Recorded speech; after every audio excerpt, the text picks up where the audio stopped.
சென்னை மாநகர காவல் ஆணையராக இருந்த சந்தீப் ராய் ரத்தோர் இடமாற்றம். புதிய காவல் ஆணையராக ஏடிஜிபி அருண் நியமனம்.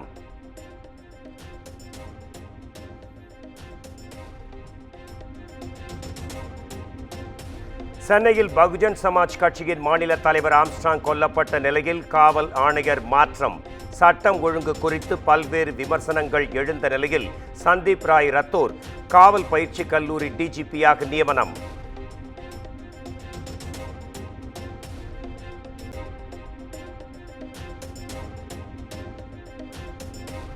விக்கிரவாண்டி இடைத்தேர்தலுக்கான பிரச்சாரம் இன்று மாலையுடன் ஓய்கிறது. திமுக, பாமக, நாம் தமிழர் இடையே மும்முனை போட்டி நிலவும் நிலையில் இறுதிக்கட்ட வாக்கு சேகரிப்பில் அரசியல் கட்சிகள்.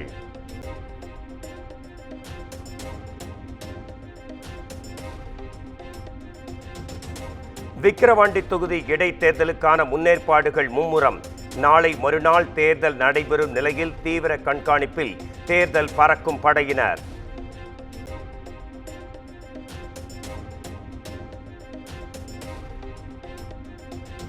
விழுப்புரத்திலும் விக்கிரவாண்டி தொகுதியிலும் 3 ஆண்டுகளில் நிறைவேற்றப்பட்டுள்ள முத்தான திட்டங்களை பட்டியலிட்டிருக்கும் முதலமைச்சர் நாளை மறுநாள் தேர்தல் நடைபெற உள்ளதை முன்னிட்டு அறிக்கை வெளியிட்டு வாக்கு சேகரிப்பு.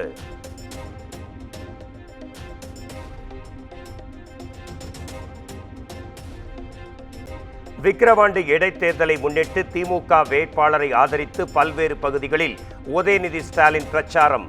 திமுக அரசு செய்துள்ள நலத்திட்டங்களை எடுத்து கூறி வாக்கு சேகரிப்பு.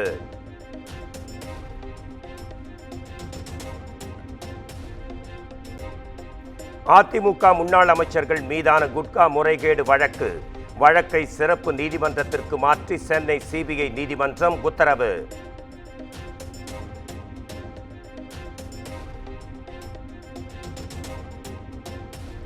வேங்கை வயல் விவகாரத்தில் 2 ஆண்டுகளாகியும் ஒருவரை கூட கைது செய்ய முடியாதது ஏன்?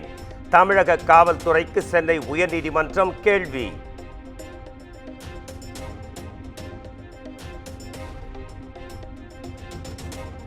வேங்கை வயல் விவகாரத்தில் 2 வாரங்களில் தீர்க்கமான முடிவை எட்ட வேண்டும். அரசுக்கு பொறுப்பு தலைமை நீதிபதி மகாதேவன் அமர்வு கேடு.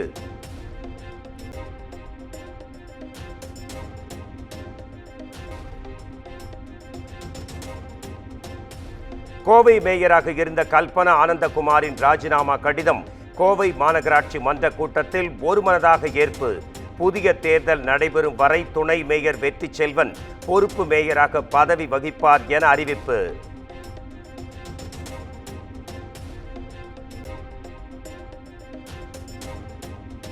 தமிழ்நாடு காவல்துறை ஸ்காட்லாந்து காவல்துறைக்கு இணையானது என செல்வ பெருந்தகை பெருமிதம்.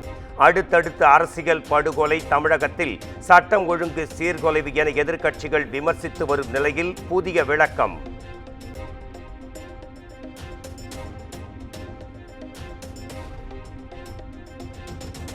ஜூலை 10ஆம் தேதி முதல் சென்னையில் தெருநாய்களின் எண்ணிக்கையை கணக்கெடுக்கும் பணி தொடங்கப்படும். செல்ல பிராணிகள் வளர்ப்போர் அடுத்த 3 மாதங்களுக்குள் ஆன்லைன் மூலம் உரிமம் பெற மாநகராட்சி ஆணையர் ராதாகிருஷ்ணன் அறிவுறுத்தல்.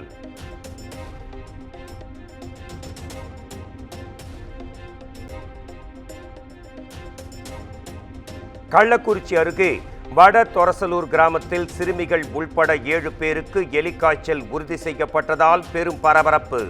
3 பேர் தீவிர சிகிச்சை பிரிவில் அனுமதி. சிறப்பு மருத்துவ முகாம் அமைத்து தீவிர சோதனை.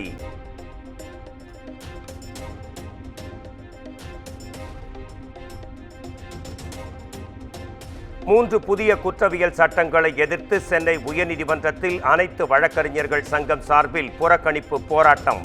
சட்டங்களை திரும்ப பெற வேண்டுமென போராட்டத்தில் வலியுறுத்தல்.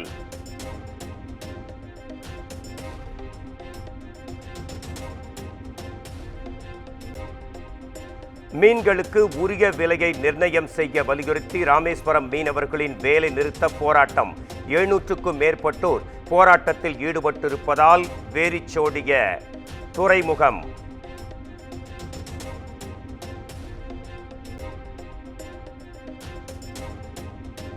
தமிழகத்தில் அடுத்த 6 நாட்களுக்கு இடி மின்னலுடன் கூடிய லேசானது முதல் மிதமான மழை பெய்யக்கூடும். சென்னையில் அடுத்த 48 மணி நேரத்தில் ஓரிரு இடங்களில் மழை பெய்யும் என்றும் வானிலை ஆய்வு மையம் கணிப்பு.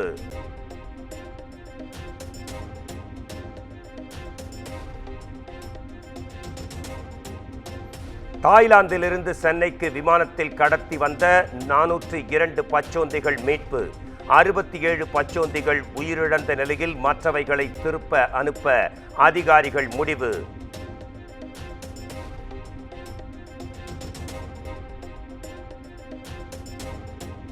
ஓசூரில் நள்ளிரவில் வீட்டின் அருகே நிறுத்தப்பட்டிருந்த 2 இருசக்கர வாகனங்கள் திருடிச் செல்லும் சிசிடிவி காட்சிகள் வெளியான நிலையில் போலீசார் விசாரணை.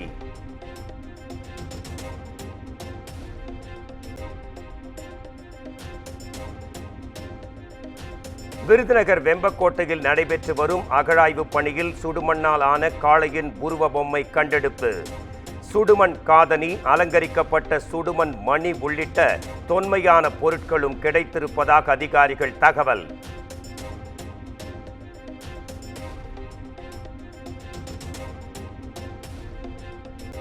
தஞ்சையிலிருந்து வெளிநாட்டிற்கு 22 கோடி மதிப்பிலான பழங்கால சிலைகளை கடத்த முற்பட்ட 3 கைது. 6 பழங்கால சிலைகளை கைப்பற்றி திருச்சி சிலை கடத்தல் தடுப்பு பிரிவு அதிகாரிகள் விசாரணை.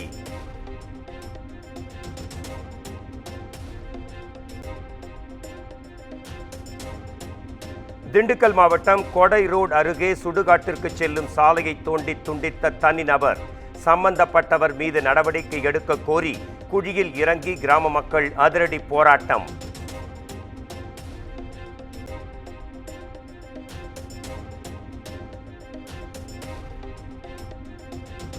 திருச்சி திருவளர்ச்சோலையில் இரு தரப்பினருக்கு இடையே ஏற்பட்ட மோதலில் ஒருவர் உயிரிழப்பு. கொலையாளிகளை கைது செய்ய வலியுறுத்தி கல்லணை சாலையில் உறவினர்கள் போராட்டம்.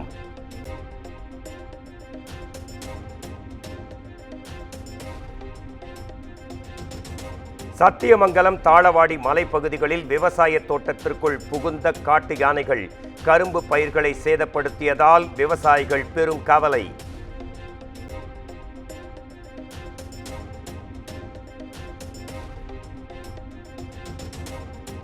குமரிக்கடல் உள்வாங்கியதால் விவேகானந்தர் நினைவு பாறைக்கான படகு சேவை தற்காலிகமாக நிறுத்தம். நீர்மட்டம் சரியான பின் படகு போக்குவரத்து தொடரும் என அதிகாரிகள் தகவல்.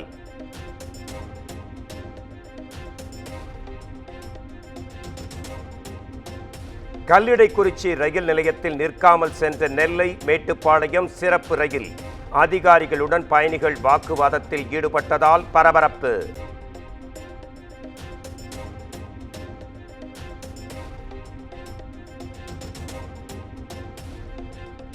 இரண்டு நாள் பயணமாக டெல்லியிலிருந்து ரஷ்யா புறப்பட்டு சென்றார் பிரதமர் நரேந்திர மோடி. இந்தியா ரஷ்யா உச்சி மாநாட்டில் பங்கேற்கும் நரேந்திர மோடி அதிபர் விளாடிமிர் புட்டினுடன் பேச்சுவார்த்தை நடத்துகிறார்.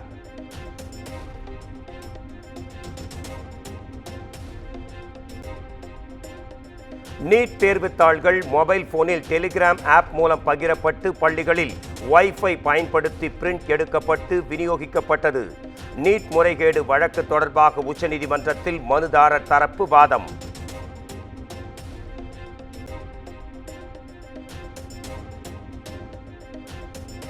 கனமழை பாதிப்பால் 60க்கும் மேற்பட்டோர் உயிரிழந்த நிலையில் அஸ்ஸாமில் பாஜகவின் இரட்டை எஞ்சின் அரசு தோல்வியடைந்துள்ளது.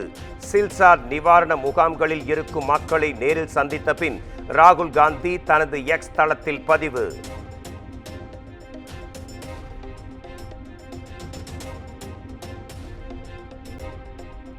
ஜார்க்கண்ட் சட்டப்பேரவை நம்பிக்கை வாக்கெடுப்பில் முதலமைச்சர் ஹேமந்த் சோரன் அரசு வெற்றி. 81 எம்எல்ஏக்களில் 45 பேர் ஆதரவு தெரிவித்த நிலையில் பாஜக வெளிநடப்பு.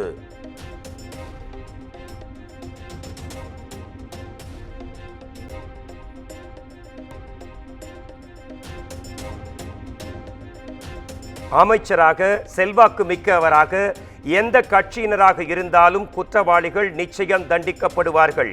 மும்பையில் தனது கட்சி நிர்வாகியின் மகன் மதுபோதையில் கார் ஏற்றி பெண்ணை கொன்றது தொடர்பாக முதலமைச்சர் ஏக்நாத் ஷிண்டே விளக்கம்.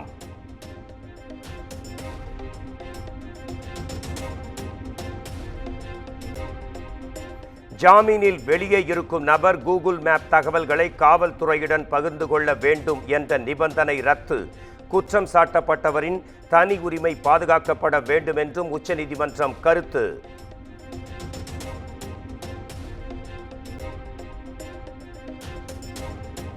மாதவிடாய் காலத்தில் விடுப்பு வழங்குவதை கட்டாயமாக்குவது பணியிடங்களில் பெண்களை ஒதுக்க வழிவகுக்கும். பெண்களுக்கு எதிராகவே முடியும் என்று கூறி பெண்கள் குழந்தைகள் அமைச்சகத்தை மனுதாரர் நாடக் கூறி மனுவை தள்ளுபடி செய்தது உச்சநீதிமன்றம்.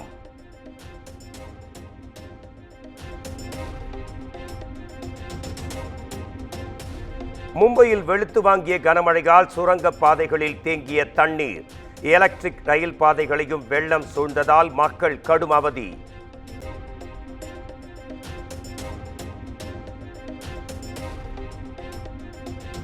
ஒடிஷாவின் பூரி ஜெகநாதர் கோயில் 2ஆம் நாள் தேரோட்டம் கோலாகலம். ஆயிரக்கணக்கான பக்தர்கள் பங்கேற்று சுவாமி தரிசனம்.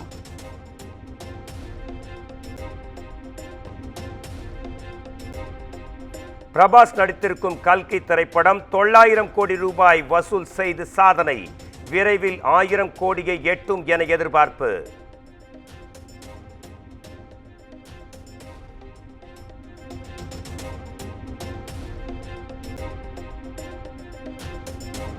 பாலா இயக்கத்தில் உருவாகியுள்ள வணங்கான் திரைப்படத்தின் ட்ரெய்லர் இன்று மாலை வெளியீடு.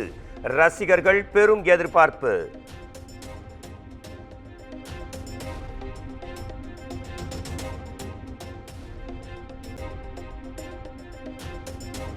தானே இயக்கி நடித்திருக்கும் டீன்ஸ் திரைப்படத்திற்கான டிக்கெட் விலை 100 என அறிவித்தார் பார்த்திபன். வரும் 12ஆம் தேதி வெளியாகும் டீன்ஸ் ஷங்கர் இயக்கத்தில் கமல்ஹாசன் நடித்திருக்கும் இந்தியன் 2 திரைப்படத்துடன் மோதுகிறது.